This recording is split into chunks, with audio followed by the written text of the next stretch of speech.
All right, we're pushing to YouTube. I'll let y'all know when we actually get hooked into YouTube. It's about a 45-second delay between what we do on Zoom and what YouTube picks up to. All right, we are live on YouTube. So Jean, we can start the meeting anytime you're ready.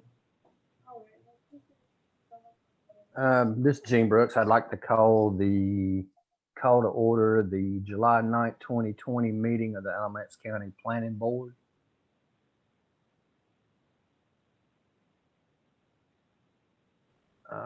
Roll call. You done it or do?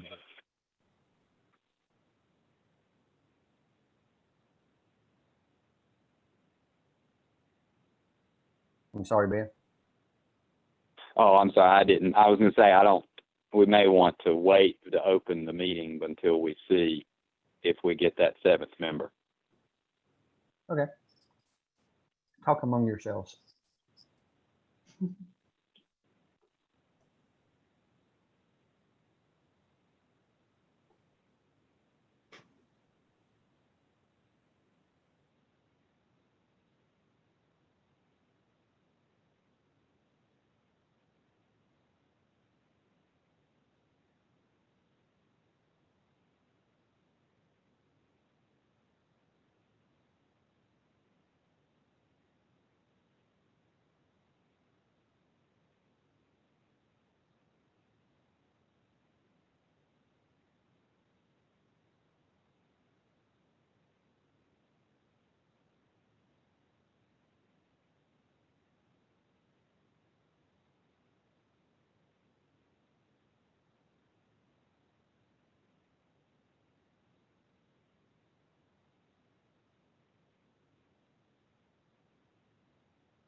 All right, so still waiting. Hopefully we'll get somebody to dial in just a minute. Maybe they're just having some technical difficulties.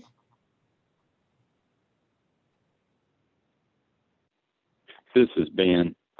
If we don't, Tanya, are you thinking that we'll go ahead and do just the training portion, or did you want to wait to do that with everybody? I would prefer to wait to do that with everybody because we do have other cases other than tonight that will need it. And if the dial or the connection to that is straight through the county, we don't have individual connections for that. Fair enough.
So I've got someone joining. Who's joining us right now?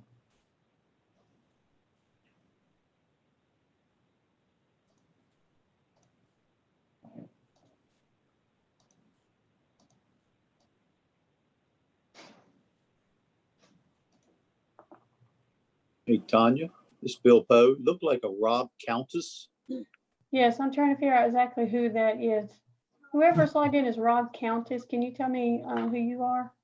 Yeah, Tanya, this is Rob Countess. I'm a previous board member. I'm also a realtor with Remax Diamond Realty.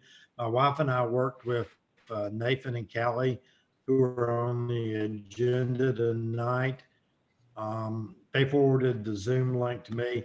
I know it's their presentation to deliver. I'd volunteered to be on, and if I know their time is limited, but if I had the opportunity to just say a couple words about my observations, working with them on the transaction to purchase land, their attention to trying to be conforming to any ordinances for developing this project that they want to put in front of the planning board tonight. Okay, Rob. What I'm going to do is put you in the waiting room on Zoom until we get to their agenda item, and then we'll invite I've got you, Bobby, and Nathan on, so I'll bring you all in when it's time for their presentation, okay? That's fine with me. Thank you very much. Thank you.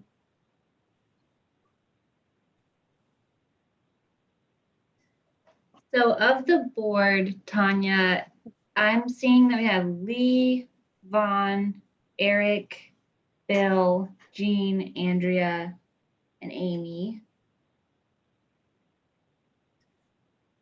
Right, so I only have 6 voting members. If I'm counting that Okay. right. Yeah.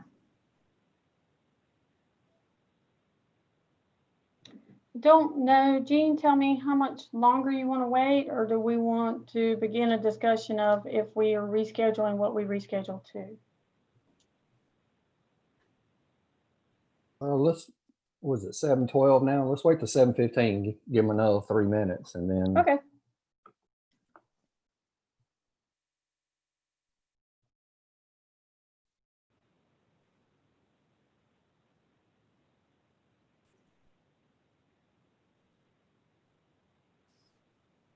Tanya, did you see Amy's message?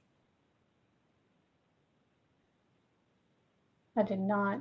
Let me see here if I can find that. There we go. Something about there's no audio on YouTube. Okay, well, let me fix that. Maybe. Unless we will. For now, since when we we're doing wasn't all talking. right.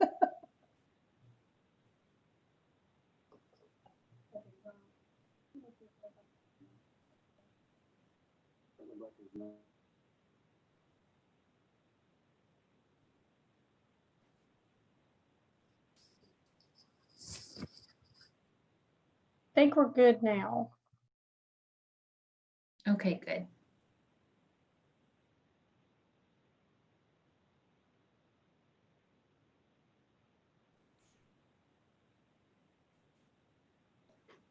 Tanya, back to Ben's question, if we wanted to do the training for whoever is here now, would it be an option to coordinate with others later, just so that later on we wouldn't have to coordinate with everyone again, just everyone who's missing out? So, I don't have a problem either way with that. Jean, what is your feeling on that? The training is about 30 minutes that we will be doing. If we do it for the ones that are here now, when are the other ones going to do it at their leisure? Well, we'd have to coordinate a time to get them together to do it because we are the only ones with the password to get into everything. Okay. I mean, what does everybody else think? I don't mind sitting through it tonight and get it taken care of. I don't know what everybody else thinks. This is Vaughn. I would say let's go ahead and do it, and maybe in that time frame we could potentially have another member join, and we might could do some business after that.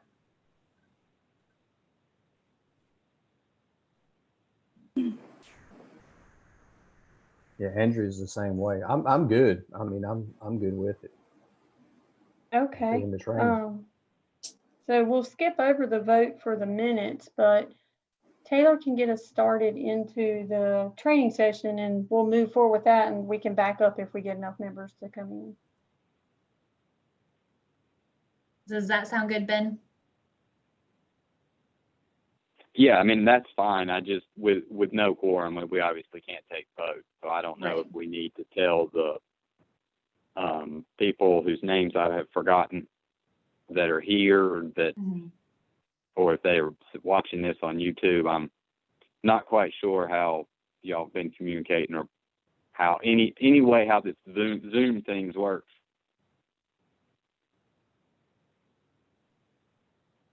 So I can message them in the waiting room to let them know that we're not gonna be able to hear their case tonight, and I can get back with them once we reschedule, and Taylor can do the training while I do that. Okay, but what happens if we have another member come in? They're not going to be here to present. If we do that, Yeah, this is Ben. I would say let's just give them the option, and they can stick around if they want or not if they don't. I sincerely doubt anybody is going to show up at this point, but maybe somebody out there is having technical trouble. Okay, well, I'll throw that out to them then, and they can decide if they want to hang out or if they want to move on. Okay, great.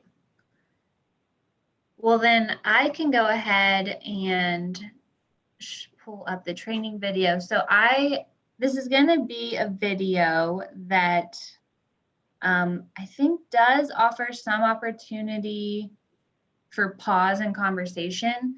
So I kind of have to flip through the slides. So if y'all would let me know if you have any difficulty seeing it or hearing it, and I'll try to kind of reroute. But I'm gonna get this out of my way.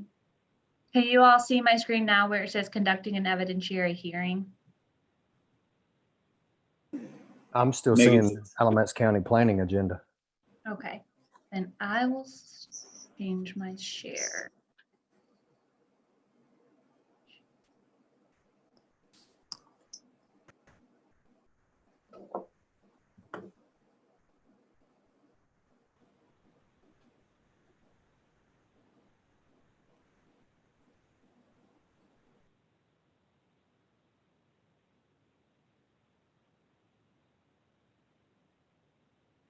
Okay, I'm working on it.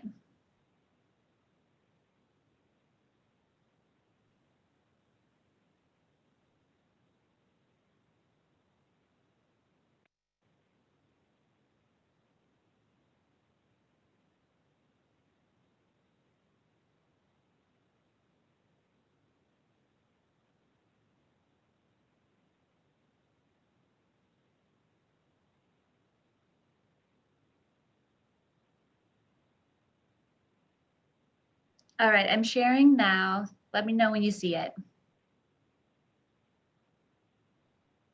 Oh yeah, I can see it. Okay, so I'm gonna go ahead and press play. And if you have any issues while it's playing, just speak up and let me know.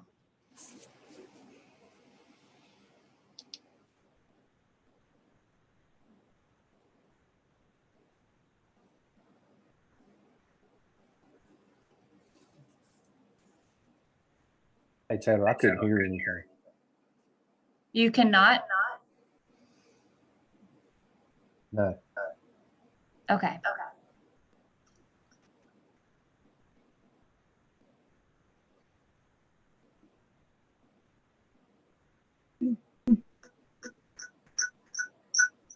Take two. Welcome to this module on conducting an evidentiary hearing. My name is David Owens, and I'm a professor at the School of Government at the University of North Carolina at Chapel Hill. To navigate through this module, you can use the left-hand navigation or the play bar that appears below. You all good with sound now? Yes. Yes. Great. This module is made possible by the generous support of the Risk Management Division of the North Carolina League of Municipalities. This module reviews how local government boards conduct evidentiary hearings as a part of their land development regulations, a necessary step in making quasi-judicial decisions. After completing this module, you will understand when an evidentiary hearing is required and why, the purposes of an evidentiary hearing, the roles of various persons at these hearings, actions that are taken prior to the hearing, conducting the hearing itself, and compiling the record of the hearing. This module is one in a series of modules on land development regulation. The Normanton Town Council chambers are packed. After months of heated discussion, the council is about to hold a hearing and vote on a controversial and hotly contested development project. Joe, a local developer, owns a 15-acre wooded tract in town. The property sits along a major road in a residential part of town. Joe has proposed a 175-unit apartment complex on this site. The area is surrounded by existing single-family neighborhoods. Many of these residents adamantly oppose Joe's project, objecting to anticipated increases in traffic and potential impacts on the value of their homes. In order to build his apartment project, Joe needs a special use permit from the town. The Normalton Development Ordinance provides that the town council decides these special use permit applications. The hearing on Joe's special use permit for his apartment complex is about to begin. As the mayor calls the hearing to order, it's clear that this is going to be a long night. Joe, along with his lawyer, is present and ready to explain and defend his project. He has what appears to be a half dozen consultants lined up and ready to testify. The opposing neighbors are also out in force. About 50 of them are in the council chambers, all wearing bright red t-shirts emblazoned on the front with the slogan, "Just Say No," the same slogan that has been prominently posted on yard signs all over this part of town the past few weeks. The clerk just told the mayor that nearly 20 of the neighbors had already signed up to speak. What does the town council need to know and be careful about as it embarks on this hearing? How is the hearing on a special use permit application different from the routine rezoning requests that the council usually hear? Let's explore more what it means to do a quasi-judicial decision. Deciding a special use permit is a quasi-judicial decision. All quasi-judicial decisions, variances, appeals of staff determinations, as well as special and conditional use permit applications, require an evidentiary hearing and careful application of due process protections to assure a fair and impartial decision. The process that the council is required to follow for a quasi-judicial decision is very different from the process used for a legislative decision, such as for a rezoning. These different types of decisions are described in more detail in Module 1, Introduction to Land Use.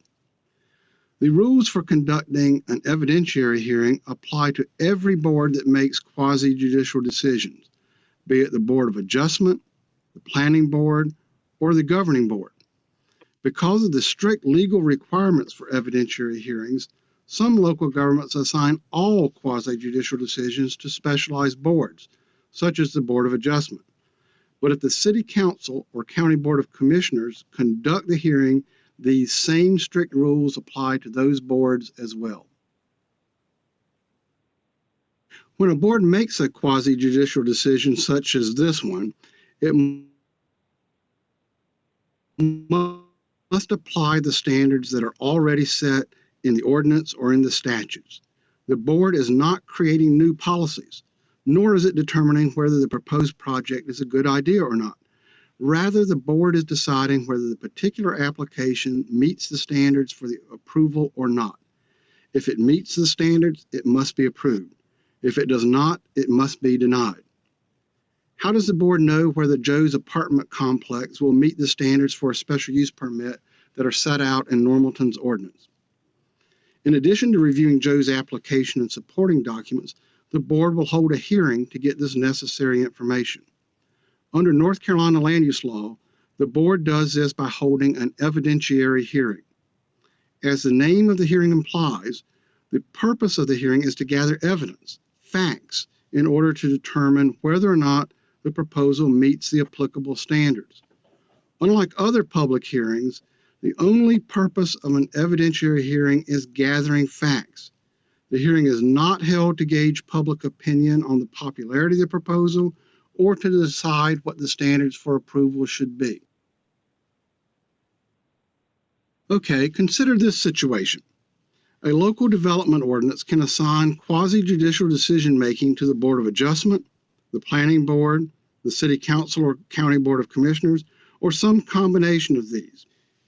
If the ordinance assigns responsibility to make a special use permit decision to the elected governing board, the city council or the board of county commissioners, does that board still have to strictly follow the rules for quasi-judicial decision making? On the next slide, you'll be able to select the correct answer, then click the Submit button to receive feedback. When you're ready to move to start the quiz, select the Continue button on the bottom of the slide. All right, so this one's for y'all. An elected board making a quasi-judicial decision is exempt from following the rules applicable to quasi-judicial decisions. True or false?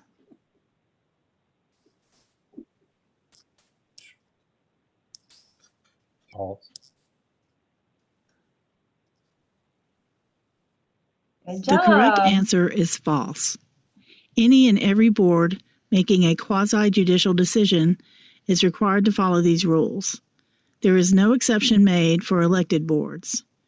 The statutory and constitutional mandates to protect the due process rights of the parties apply to all boards making a quasi-judicial decision. You may continue with the module by selecting Continue on your screen. If you would like to review your answers, you may do so by first selecting the Review Quiz button. Okay, consider this. An evidentiary hearing has a different purpose than the typical public hearing on a legislative zoning decision, such as a hearing on a rezoning or an amendment to the ordinance. When conducting an evidentiary hearing, which of these things should the board do? Gather objective facts about the application, decide what standards should be used to determine whether or not to approve the application, gather public opinions about the popularity of the project. On the next slide, you will be able to select the correct answer, then click the Submit button to receive feedback. When you're ready to move to start the quiz, select All right, so the purpose of an evidentiary hearing, what are my choices? So gather the facts, determine the standards for approval, or gauge public opinion. A. Beautiful. The correct answer is A. The purpose of the hearing is to secure reliable evidence about the application. The board must apply only the standards for approval already set in the ordinance. Whether the neighbors like or dislike the project is usually irrelevant, since the only question before the board is whether the application meets the established standards or not.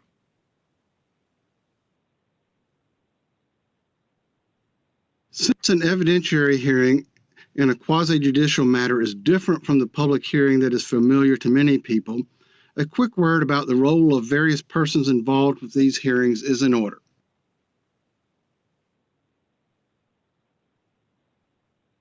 An evidentiary hearing is less formal than a courtroom proceeding. There are not formally designated plaintiffs and defendants, but a quasi-judicial matter does have parties. These are the persons whose legal rights will be directly affected by the decision in ways distinct from the general public. The legal term is that they have standing to participate. A party with standing has a legal right to notice of the hearing. They have a right to present evidence and to cross-examine witnesses. Other persons who are not parties have a right to attend and observe the hearing, but only a party has the legal right to participate. Since an evidentiary hearing is less formal than a court proceeding, most local governments allow citizens who do not qualify as a party to present relevant evidence to the board at the hearing. This is permissible, but the board needs to assure that only relevant evidence is presented. After all, the purpose of an evidentiary hearing is gathering factual evidence, not public opinion about the popularity of a project. Let's take a closer look at the roles that staff, attorneys, and board members play during a hearing. The local government staff plays an important role in an evidentiary hearing. It is common for a staff member to be the initial witness at an evidentiary hearing, usually testifying as to what the ordinance requires, summarizing the application received, and recounting any staff analysis or review of the application. Like any other witness, the staff member is to be sworn in and is subject to cross-examination by the applicant, any other party, and by board members who may have questions. In some cities and counties, the staff also makes a recommendation about the decision or suggests conditions to be imposed, while in others, the staff only presents factual information. Either approach is legally acceptable. Attorneys are also increasingly present at evidentiary hearings. The applicant may have an attorney present to handle presentation of evidence and to question any opposing witnesses. Neighbors sometimes have an attorney to represent their interests. The board will often have its own attorney present to advise and assist the board in legal questions that arise in the course of the hearing. In most North Carolina cities and counties, the city or county attorney advises the board making the decision. The attorneys organize, present, and summarize the case, as well as making legal arguments. They generally do not testify or personally present factual evidence. A party's attorney usually calls witnesses and asks them to explain matters, presenting the case for or against a project. If an attorney does testify about the facts of the case, they are treated the same as any other witness and should be placed under oath and be subject to cross-examination. The board chair plays a very important role in managing the process. The chair calls the witnesses in the order set by the board's rules of procedures or standard practice. The chair makes sure the witnesses stick to presenting only relevant evidence and limits unduly repetitious testimony. For example, if a witness starts to ramble unduly or wander into irrelevant areas, the chair can and should interrupt and remind the witness to stick to the presentation of relevant facts. The board rules on any legal objections that are made. As a member of the board, the chair usually votes on the case as well. In short, much like the judge in a civil or criminal case, the board chair plays a key role in maintaining focus and making sure that proper procedures are being observed at all times during the hearing. Individual board members play an important role during the hearing. Board members should be familiar with the ordinance and standards to be applied. They should be knowledgeable about the process and the rules they must follow. They should listen attentively and ask questions to get any clarification needed. As a practical matter, most of the actual cross-examination at an evidentiary hearing comes in the form of questions from members of the board. Board members should assess the credibility and reliability of each witness. Board members also have a legal obligation to conduct themselves with impartiality throughout the entirety of a quasi-judicial proceeding. Finally, it is not unusual in North Carolina for a quasi-judicial matter to be sent to an advisory board, typically the planning board, for review prior to the evidentiary hearing.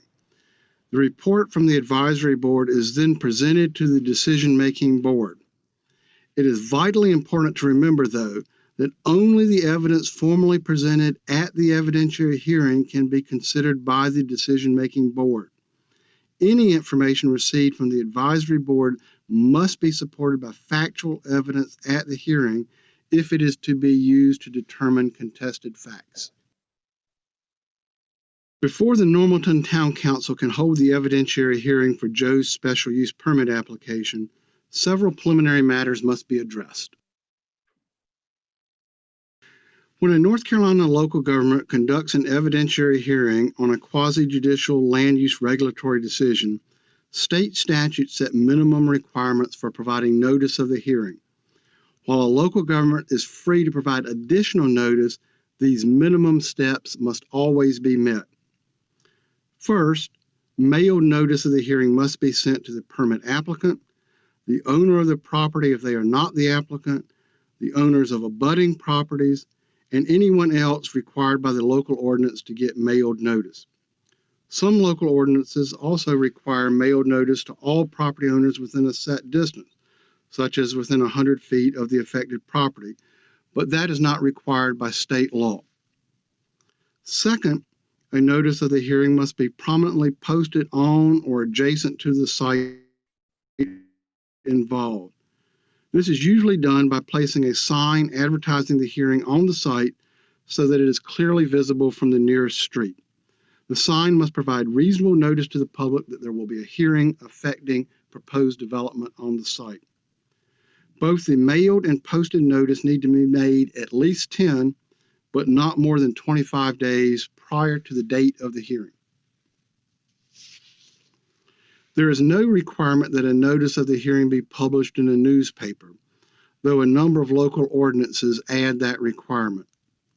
Any additional notice requirements in a local ordinance are binding and must be followed in addition to the state's minimum notice requirements.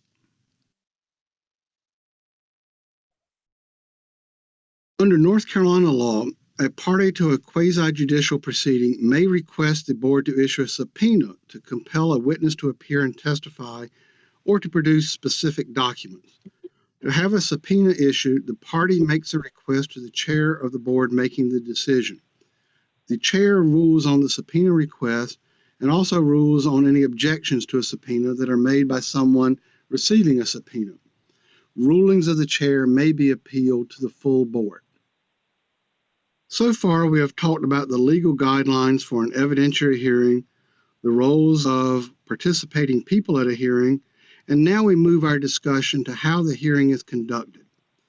Normalton's hearing will go a lot better if everyone involved, the applicant, the neighbors, and the board itself, understand the process that must be followed. While not required by law, Normalton and many other cities and counties accomplish this by having the mayor read a short statement at the beginning of every evidentiary hearing. In this statement, the mayor makes two essential points. One, the standards for the decision have been set and must be applied as written. And two, the purpose of the hearing is to gather quality factual evidence, not opinions, as to whether or not those standards are met. The statement usually goes on to list the applicable standards. This is a good way to remind everyone what information is needed to make a decision and what facts are relevant. The mayor also lays out the order that will be followed in presenting evidence and how the board will deliberate and decide the case at the completion of the hearing. A common hearing order is for the staff to initially describe the ordinance requirements, the application, any information in the file about it, and any staff analysis that has been made. This is usually followed by the applicant's presentation of their case, then hearing from those opposed to the application, and finally hearing any response the applicant chooses to make. When all of the evidence is in, the board moves to deliberation and decision of the case. All of this is done in open public session.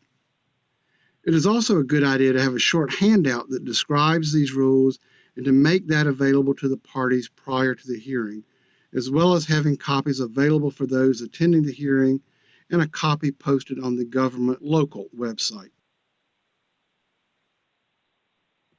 So far, Joe is required to present enough evidence to convince the board that the applicable standards have been met. Even though the staff often leads off the hearing with a presentation of the application, the applicant has the legal burden of production. The applicant must produce substantial, competent, and material evidence that the standards have been met. This means sufficient factual evidence that a reasonable person would conclude the standards have been met. If the board concludes that there is not enough evidence presented to find the standards have been met, the application must be denied. After reading her statement about the hearing process, the mayor calls the first witness to be sworn in. What do witnesses and the board need to know about testimony at an evidentiary hearing?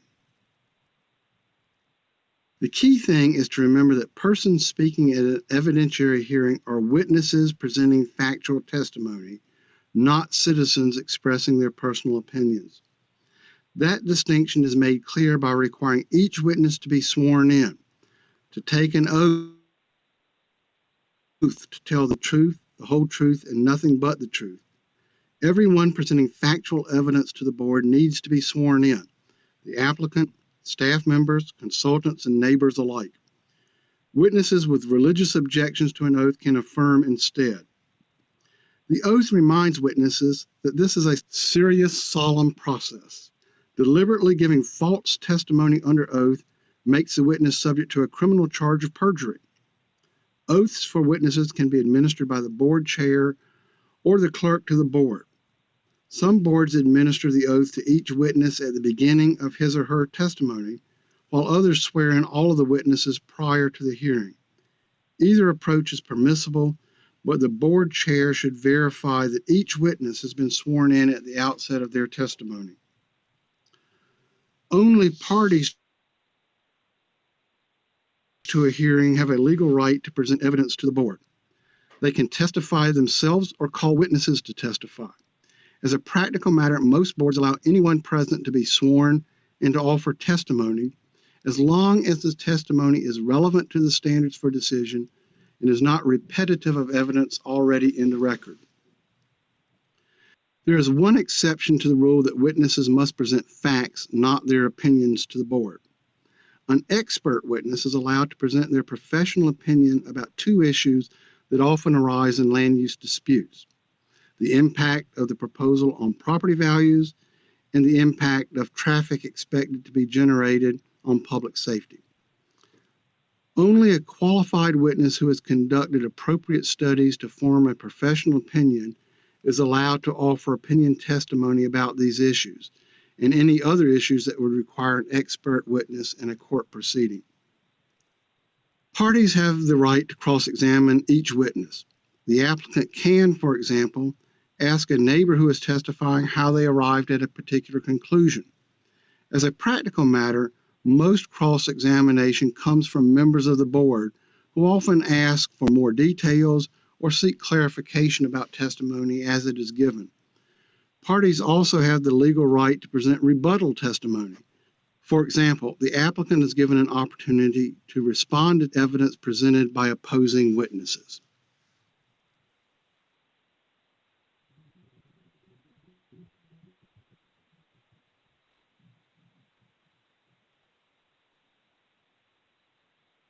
Okay, consider this.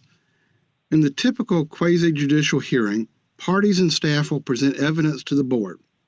Can an interested citizen who is not a party to the case present evidence and ask questions of the witness? On the next slide, you'll be able to select the correct answer and then click the Submit button to receive feedback. When you're ready to start the quiz, select the Continue button on the slide. All right, a local citizen who is very interested in Normalton development issues attends the hearing on Joe's special use application. She lives on the other side of town, but is knowledgeable about the case. She wants to present evidence and asks questions of other witnesses. What should the board do? Allow her to present relevant information and observe the hearing, but not ask questions of other witnesses.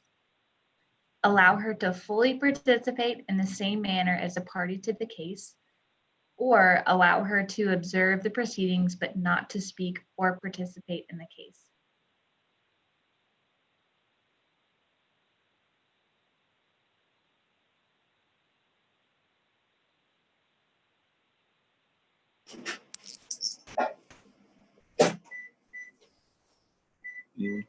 C. A. Oh, we have a C and an A. Okay. So A is allow her to present relevant information and observe, but not ask questions. And then C is allow her to observe, but not speak or participate. I'm just gonna leave it as it is, see what happens. The correct answer is A. Although the board is probably not legally required to allow a non-party to participate at all, most boards allow brief, relevant testimony to be provided. However, these interested citizens are not parties and do not have a right to cross-examine witnesses. So You may continue with the module by selecting Continue on your screen. If you would like to.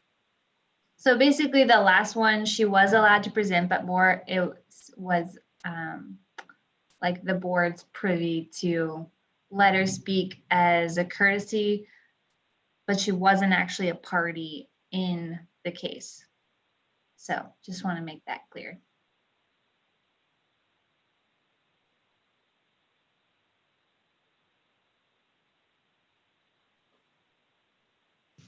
Okay, consider this situation. A common standard for special or conditional use permits is that the project not have a substantial adverse impact on neighboring property values. Often testimony on this issue is provided by experienced real estate professionals or appraisers. It is also common for neighbors to offer testimony about property value impacts. On the next slide, you'll be able to select the correct answer, then click the Submit button to receive feedback. When you're ready to move to start the quiz, select the Continue button on the slide. Okay, a neighbor wants to testify that she believes Joe's project will harm the value of the neighboring properties. Is this permitted at an evidentiary hearing?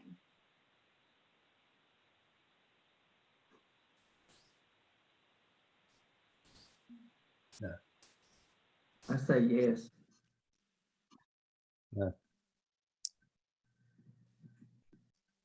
Getting one of each. I'm going to go with my first answer. The correct answer is no. A neighbor can testify as to objective facts that may affect property values, but the board can only rely on an opinion about property value impacts if that opinion is offered by a properly qualified expert witness who has done the appropriate studies upon which the opinion is based. So this one feels a little nuanced to me in that if the board were to let someone speak from the audience just out of courtesy, they can't really control what that person is going to say. So in that regard, you can't really stop someone from saying it if they didn't let you know they're planning on saying it. But obviously from what they've just said, anything that you as the board are considering as clear evidence provided does have to come from a subject expert.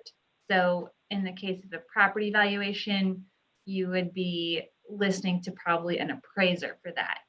So it is true that you could hear commentary from a neighbor about that, but you cannot consider that commentary from the neighbor. You can only consider the evidence provided by a subject expert.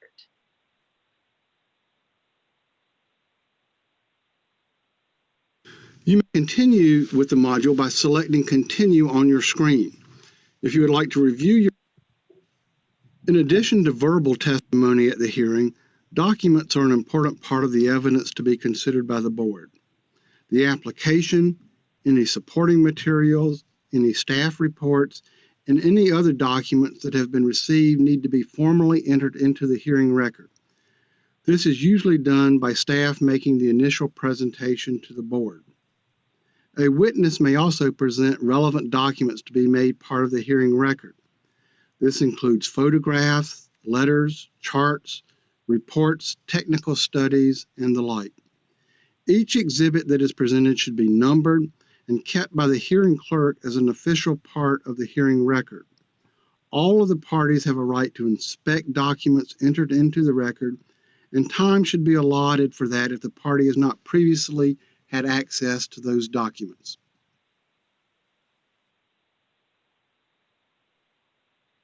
As a general rule, it is preferable that the person who prepared a document that is submitted as evidence is present to testify as a witness.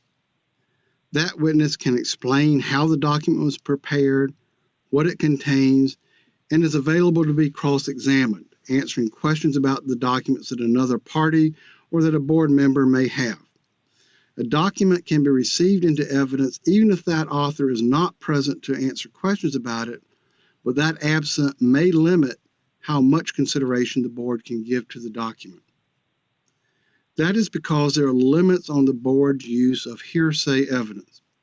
It is hearsay when a statement that is being used to establish a fact has been made by a person who is not present at the hearing. The classic example would be a witness testifying, "Mary Smith could not be here tonight, but she has lived next door to this site for 20 years, and she told me last week she had never seen traffic back up at that intersection.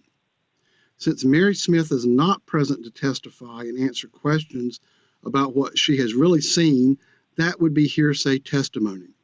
A board can receive hearsay testimony, but it may well decide to limit the weight accorded to it, and a board must not make a critical factual finding solely on the basis of hearsay evidence.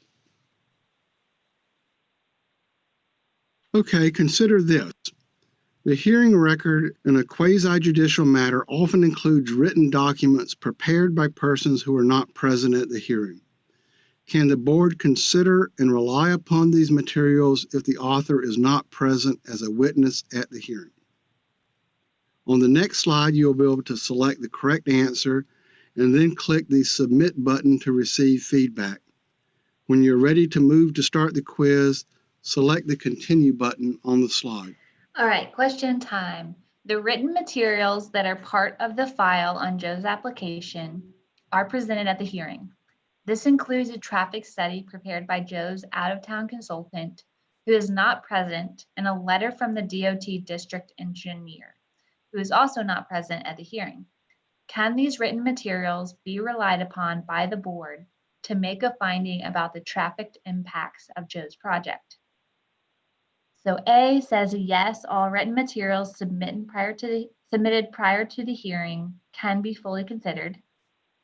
B, yes, but if a board member has questions, the hearing can be continued to allow for the appearances of a witness to address those questions. Or C, no, the author must always be present to testify if the board relies on the document. Any thoughts on this one?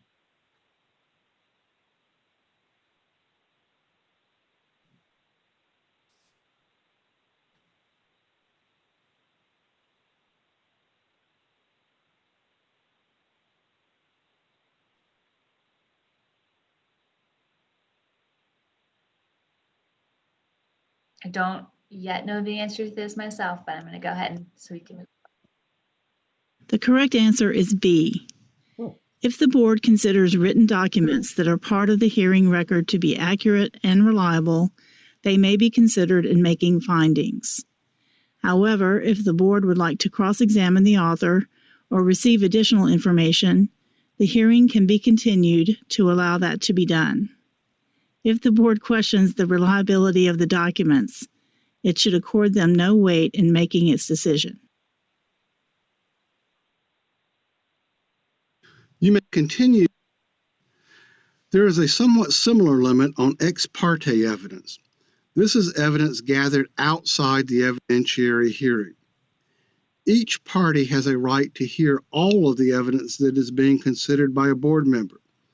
If a board member has a conversation with a person about the case prior to the hearing, the parties and other board members do not know what was said and have no opportunity to ask questions or rebut what may have been offered. So the law prohibits board members from seeking or receiving evidence outside of the hearing. Board members should not seek facts about the case from the staff, the applicant, the neighbors, or anyone else prior to the hearing. All of the evidence to be considered needs to be presented to everyone at the hearing. This rule is sometimes difficult to observe. Joe might want to meet with a board member for lunch to talk about his apartment complex. A neighbor may see a board member at a social function and want to chat about the upcoming hearing. In both instances, the board member needs to politely but quickly cut off the conversation and let Joe and the neighbor know that the law prohibits a member from receiving any evidence outside the hearing. The board member should also encourage them to come to the hearing and present factual testimony there for the benefit of all involved. A board member should disclose at the hearing any ex parte communication that has been received. Sometimes a board member will have personal knowledge about the site or the development proposal. It is appropriate for the board member to use that prior knowledge, but the board member should disclose it during the evidentiary hearing. For example, a board member could note for the record, I am personally familiar with the traffic conditions at that intersection. I drive through it several times a day. Just last week, traffic was backed up there for 5 minutes when I drove through. With that statement, all the other board members and the parties are made aware of the fact and can ask questions and have the opportunity to rebut it.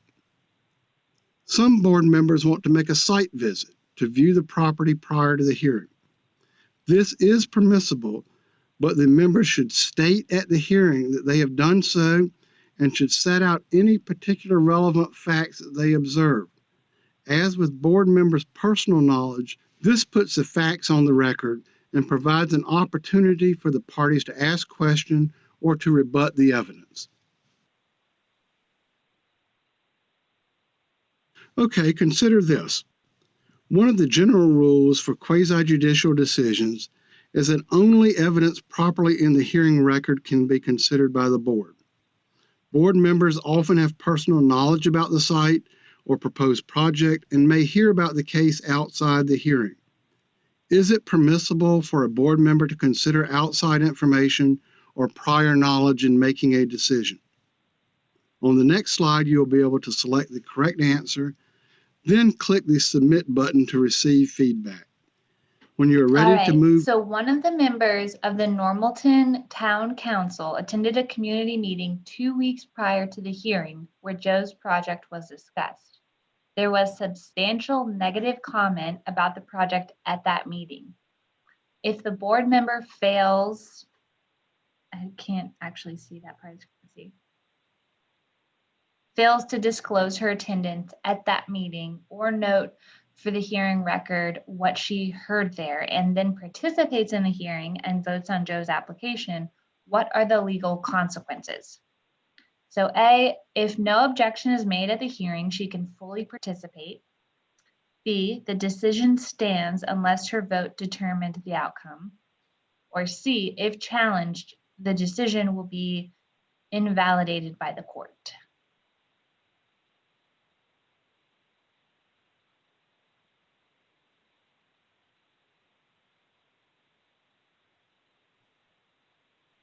Andrea put in a vote of C. Okay.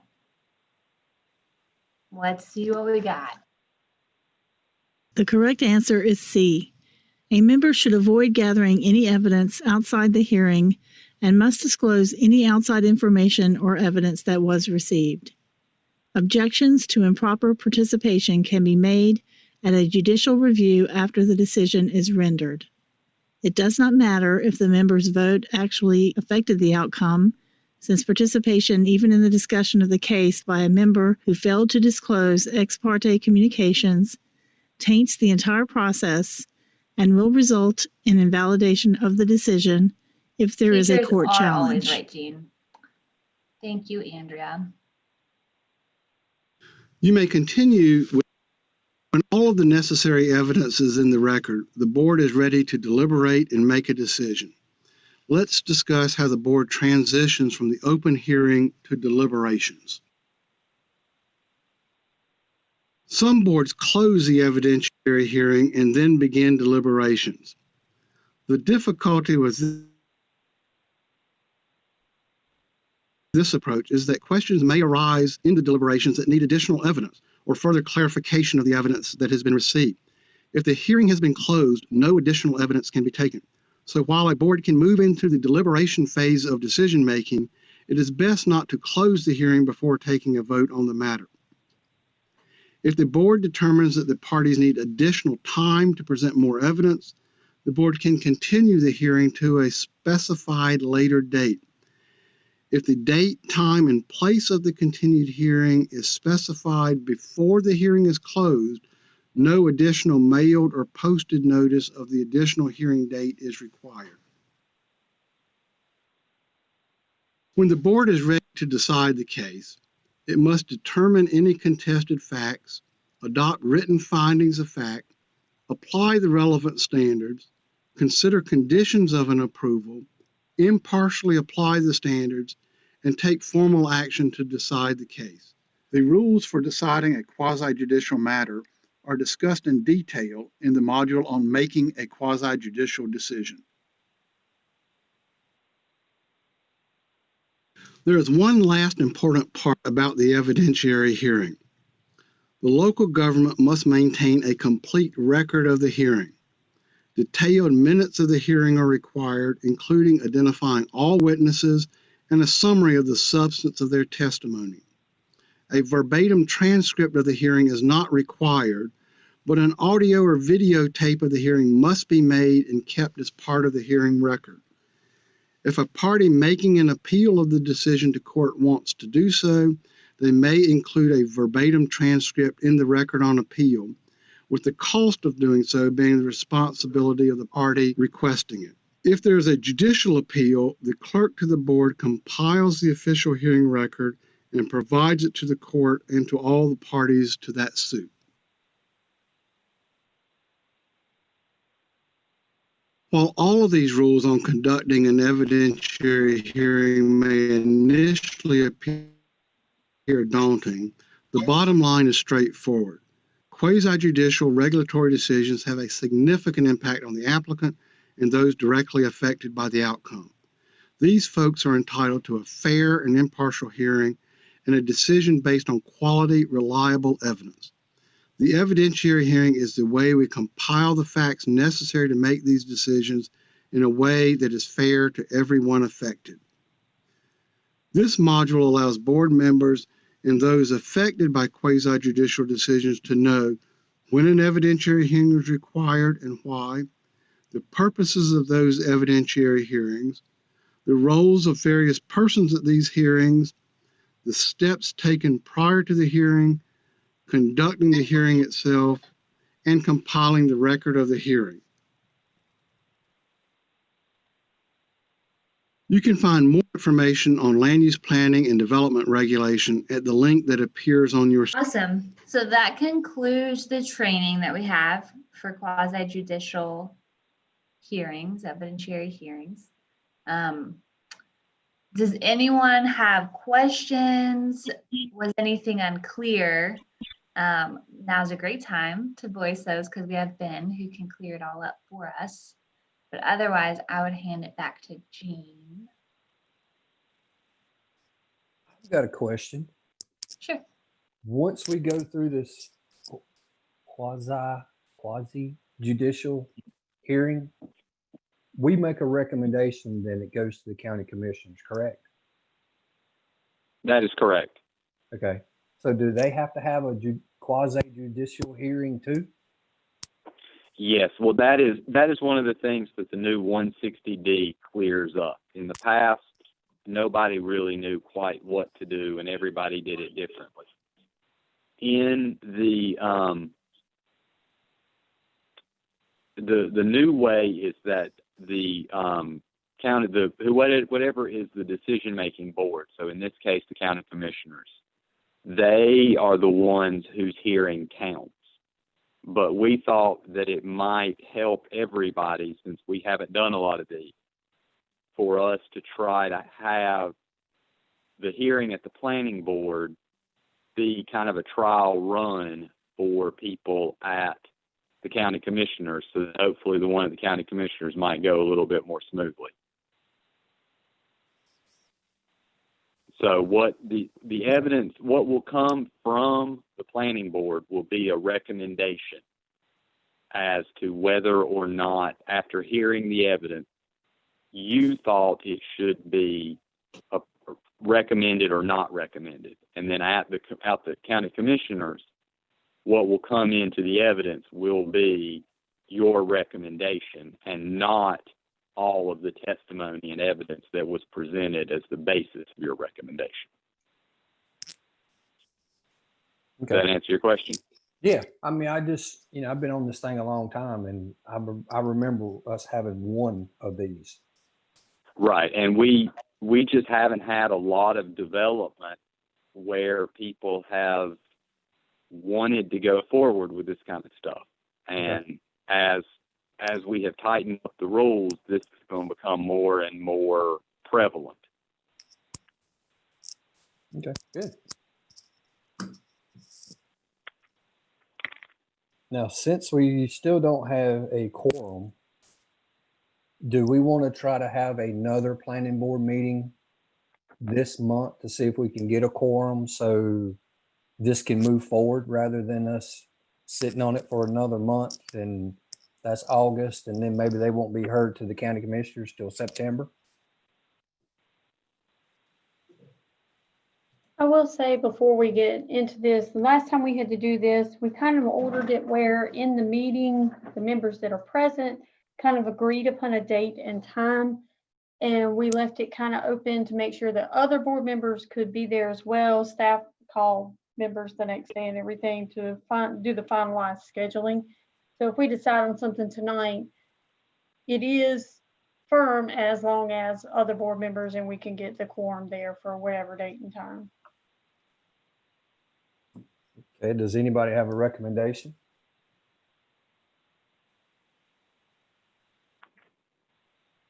How about next, this is Lee, how about next Thursday, the 16th?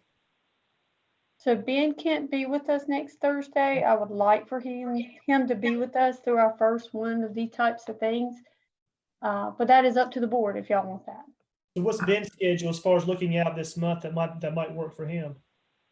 No, that's next week is the only time that I'm supposed to be on vacation. But if that's what it has to be, then that's what it has to be, and I'll be there. This is Vaughn Willoughby. I'm not available next Thursday. I have a Farm Bureau board meeting that evening. How about the 23rd? Is that too far out, or? 23rd's good for me. 23rd's good for me. I don't have any objections. Staff can be there for the 23rd. And Ms. Cheek can be there for the 23rd. So sounds like the 23rd at 7 works for us.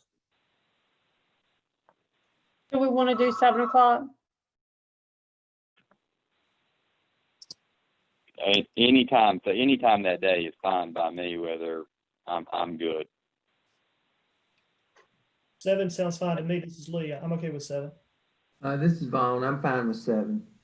And I have one other question. Will the agenda be the same information? Or are you going to send out another packet, or what happens?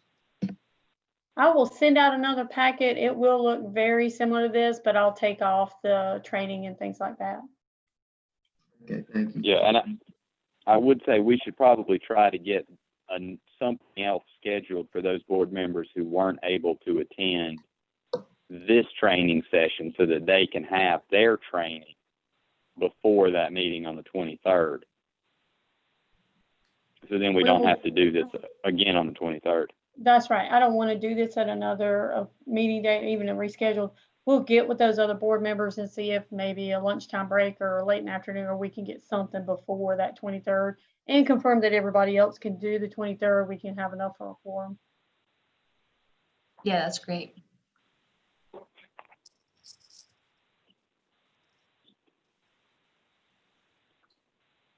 Okay, so staff will take it from here. Looks like most of the members are here tonight, the 23rd at 7 o'clock. Sounds good. We will get in touch with the board members that couldn't be here tonight and confirm that they can do that and try and get their other training scheduled as well. And so that should take care of this item. I know we have a solar energy system ordinance as well. I think that's something that, Gene, if you would like, we can put that to the next meeting as well, since we can't vote tonight on that. Yeah, that's fine with me. Okay, so down to announcements, the land development plan status of, y'all see this about every month, but I like to keep y'all in the loop. We did have a virtual meeting, was last week, and we had some technical difficulties getting this live stream to feed sound and video. So you'll find the recording and video on the Facebook page, on YouTube, on all the sites that we normally post everything. We're taking comments, feedback from anybody in the public.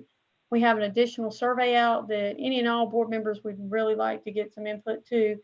We've put up 3 scenarios of what direction we can move in for this land development plan and for the future, what would be comprehensive plan for the county. I definitely would like for you all to look at that. All of that is on, the link is on our planning webpage, and the hearing is on all the plan webpage as well. And if any of y'all would take a look at that, it is about an hour long, but it informs you step by step what we've gone through, where we're at. And from this point on, it's heavily weighted on input we're getting from our survey and just questions on what direction we go in. So like I said, y'all are planning board. Y'all would be great people to weigh in on it if y'all would just take a little bit of time. I think the survey is about a 15-minute survey afterwards too. But that's kind of where we're at with that. We're going to try to do public meetings in August. And I say try, I don't know where we're going to be with the virus. If not, we're going to try to do some different outreach to reach specific groups. We will go out and meet with churches or something like that on a smaller level if that's what we end up needing to do. So we're doing the best we can to reach out in this crazy time. So if y'all have any suggestions or have additional information for us, shoot me an email, give us a call, whatever you want to do, but we want your input and anybody you know's input. And Tanya, I wanted to share the screen real quick so that y'all know what that plan website is. It's alamancecountyplan.com. And right on the homepage, you land at where the survey is accessible. And then the video here is from last week's virtual workshop, the update she's talking about. And Jean, that's all I have. Okay, please apologize to the people that were coming in on the Cranmore Meadows that we didn't have enough people here, and we apologize that we can't control other people. I guess since I never should have started the meeting, I guess we don't need an adjournment, do we, since we technically didn't have a meeting, or do we? We can't take a vote, so you can call it adjourned. All right. Well, I guess we'll see everybody in 2 weeks. All right.